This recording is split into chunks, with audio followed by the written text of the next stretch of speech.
I believe there are 5 stages in a whitetail hunter's life. Stage 1 is simple. You just want to shoot a buck.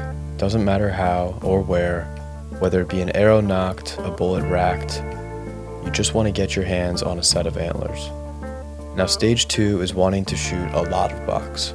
You want to travel to different states, put racks on the wall, and build a hunting resume. Stage 3, that's when you start chasing big bucks. You're after something rare, something special, the kind of deer you don't just stumble upon. Then there's stage 4. A select few hunters make it here. It's not just about killing big bucks anymore. It's about killing it a specific way, or under the toughest conditions possible. Now, few make it to stage 5, and I hope to someday make it there myself. A stage 5 hunter doesn't care how many or the size of the deer. They simply just want to be in peace, in the moment, and in nature. And this may not apply to everyone, as there are hunters out there who simply just want to fill the freezer, but I think for most whitetail hunters, there's something more to it, and something about it feels right. Now, I'm sure someday I will pick up the stick and string, but bow hunting is hard enough already, and I find myself falling somewhere between stage 2 and stage 3, as I want to shoot big bucks, but I also have a desire for putting more racks on the wall. I'm still building experiences and learning from every hunt. Last year was the first time I found myself passing on Pennsylvania whitetail that I would typically harvest. I suppose to tell this story right, I have to start back in the winter of 2023, where I hunted New Jersey for the first time. I experienced many long, cold, deerless hunts on public land, and after having no opportunities at racked bucks, I was determined to change my luck next fall. Fast forward to October of 2024, I had gained a few permission properties in New Jersey where I felt confident. I was fortunate enough to have permission on a 12-acre property where a dense creek bottom runs behind a few houses. October 21st, I had the right wind, so I headed in and did a hang-and hunt. I didn't see any deer, but I felt confident in the setup, and I knew that I would have an opportunity out of that tree. The following weekend, the morning of October 27th, I headed into the woods.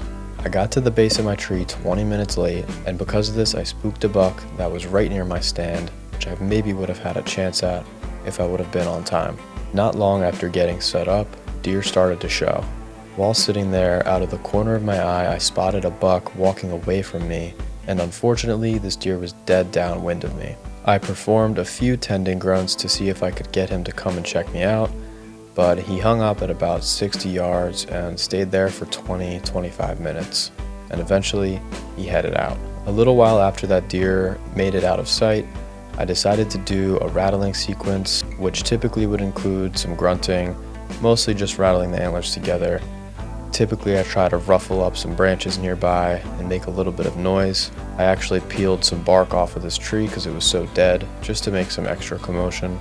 And exactly 14 minutes later, I look down to my left and I see a huge bodied deer coming into my shooting lanes. I was quick to get the camera going, and I got ready for an opportunity because I'd already decided that I was going to shoot this deer if I had the chance.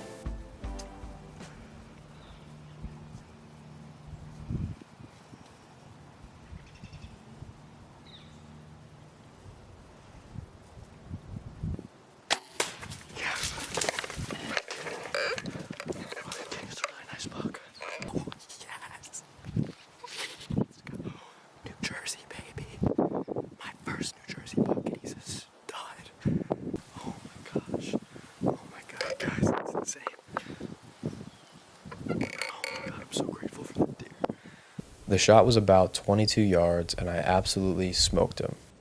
That's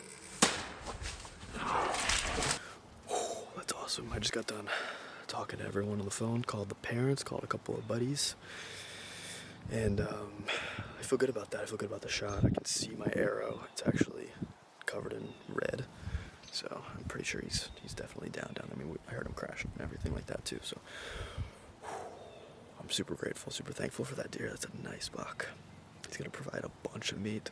If you look closely here, you can see that the buck actually stopped and looked around, and this is because he smelled where I walked in. My access was not great for this spot. Another few seconds here and he may have spooked out of there.